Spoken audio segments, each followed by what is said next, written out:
I had a professor as part of my Ph.D. program named Brian Kaplan.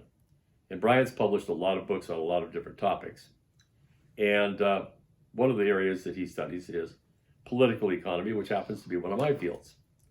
And so I read one of his books, and it was called Rational Irrationality. And I thought that's really a stupid name because you're either rational or irrational. How can you be both? Well, he explains. And in this book, he talks about what we call Darwinian traits. It means that populations of people can, in whatever circumstances they're living, end up moving through natural selection into different areas of skills and behavior patterns and so forth. And we see this in animals, we see this throughout nature, natural selection. We're not talking about Darwinian evolution here, we're just talking about natural selection, which occurs all the time. When Darwin was in the Galapagos Islands, he found an island that was very strange because half of the island had been formed by a volcano. And because of the flows that came out of the volcano, the sand on the beach was black. But if you walked around to the other side of the island, you would see that a coral reef had attached itself to that volcanic component. And over hundreds and hundreds and hundreds of years, these coral animals had grown and died. And as their homes were broken down by the sea, they converted into white sand. And so you had an island that was half white and half black. It happened that on this island, there was a moth that loved living there. And there were thousands and thousands of these little moths. And he noticed something. He noticed that the moths on the black side of the island were black, and the moths on the white side of the island were white. I mean, they were segregated into these two different colors. He thought that was odd. So he tried a little experiment. He went on to the white sand side, gathered up a lot of the white moths, brought them back and released them on the black side of the island. Within a matter of seconds, the seagulls saw those little white moths against the black sand and swooped down and ate them all up. And Darwin understood what was happening. He took some of the black moths over to the white side, released them, and the seagulls there saw the black moths against the white sand, swooped down and ate them all up.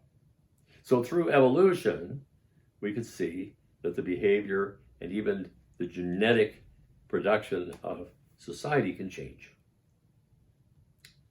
So what does that have to do with the topic of trade? It turns out that humans also suffer or gain from some of these Darwinian traits of natural selection.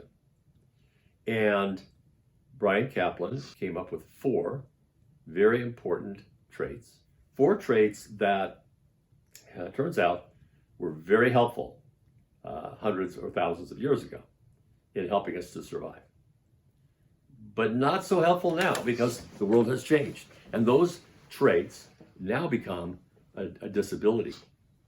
And the first one of those traits is what he calls anti-foreign bias.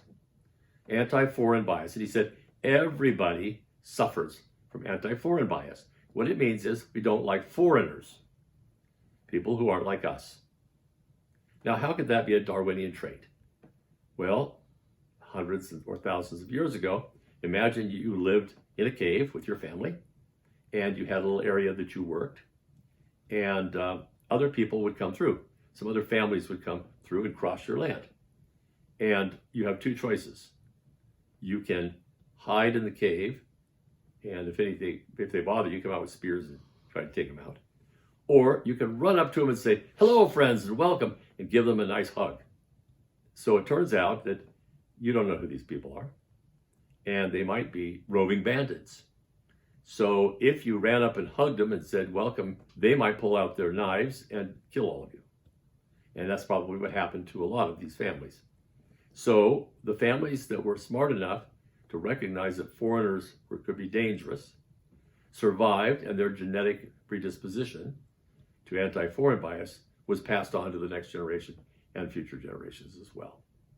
So this is a part of our makeup. It doesn't matter whether it's another country or another race or another family down the street or whatever it might be, or the football team from a neighboring town, we have these anti-foreign biases. The second of these is anti-market bias. Now, anti-market bias means that we have a bias towards having the government fix things rather than allowing the market to correct things in the right circumstances. And there's a reason why that exists from a Darwinian standpoint. You see, when you're young, you might have a little spat or a challenge with one of your siblings, and we wouldn't want the siblings to pull out their knives, have a knife fight, kill each other. So we have two parents, and those parents are the people we go to when we need help. So it's programmed into us that if we're having a problem, we go to the parents. Dad, Mom, help me. My sibling's beating me up or whatever, right? And the parents come in and rescue the situation. Well, now we're grown-ups. We live in a country, and it's our country. We vote and so forth. And when there's a problem in the market, rather than try to help and get the market to correct itself, we immediately start yelling, parent, come and help me. Or what we should say is, government, come and help me. So we have a bias towards having the government come in and try to solve problems. Let me present this in another way. Economists have come up with a little parable, and we call this the parable of the emperor. The parable of the emperor, in very short parable, begins with a very ruthless emperor who, if he's unhappy with people, sometimes will have their head cut off. So most people are afraid of the emperor, but just keep your distance and maybe you won't lose your head. This emperor loved music, particularly loved to hear beautiful singing voices. And so he decided to have a contest. And the winner of the contest would win a great reward. And the idea was, we're going to have a singing contest. Everybody who's a great singer produces a song. They come in and they perform for the emperor. He picks the winner. Well, there were a lot of people with good voices who said, I think I could live without the emperor's blessing. So, I'm just not going to do this. And he ended up having only two singers who showed up for the contest. Well, the first singer was brought in, and he started singing, and he did fantastic. He had a great voice, but right in the middle of the song, his voice cracked, and he missed a note. And the emperor immediately stopped him and said, you're out. The other singer is the winner. Now, that's the end of the parable. So what does this parable mean? When something goes wrong in the market, like we see sometimes, an Enron comes along. We say, oh man, Enron, lots of people lost money. Well, a lot of people did lose money, but there was also a lot of stupid behavior on the part of the people who lost money. For example, the employees were buying only stock in Enron with their savings account. So their entire savings was in Enron. Well, that's also the source of their income. And so when that went away, they not only lost their job, they lost everything. And that's just not smart.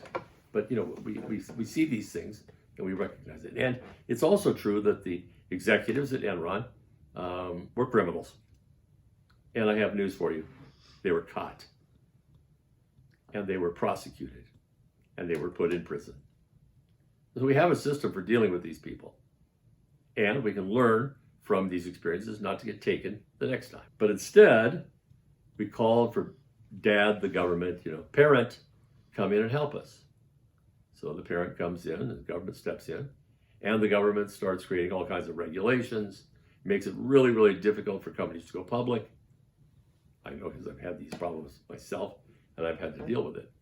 One of the most ridiculous things is they have this form letter that says, I will not do anything unethical. As the CEO, I will not do anything unethical, and you have to sign that. Well, if I'm a crook, what do I care? I'm still going to be a crook whether I sign it or not. If I'm not a crook, well, then I'm not a crook and I don't need to sign it. These are the kinds of stupid things that we find come out of the bureaucracy. The third bias that we experience is called pessimistic bias. Now, what this means is we always think that things are worse than they really are, and we think that things are going to get worse than they really are. So we're very, very pessimistic about, oh, the economy's terrible, or this is terrible, oh, and it's just going to get worse. We're kind of whiners, Well, that kind of pessimism can reflect itself into the economy and into decisions about the future. And the fourth bias that was uncovered was what Dr. Kaplan called make work bias. Make work bias. And this is one that we talked about earlier, which is that we think jobs are more important than productivity. So we got to produce more jobs, and the productivity is ignored. In our society today, we're concerned, how many jobs can we create? How many jobs can we create? We're not thinking about how can we be more productive. And that make work bias is a big deal. So you put all of these together, and you have the way to become president of the United States. First, you declare foreigners to be bad, and that we've got to keep them out. Second, you've got to talk about how you're going to fix the economy as the president. Third, you've got to try to overcome the pessimism by talking positively about the future. And finally, you have to make sure you promise jobs. We're going to bring jobs to America. Does this sound familiar to you? That's because our politicians have access to books like Bryan Kaplan's, where they have economists that know about this and can share that with them.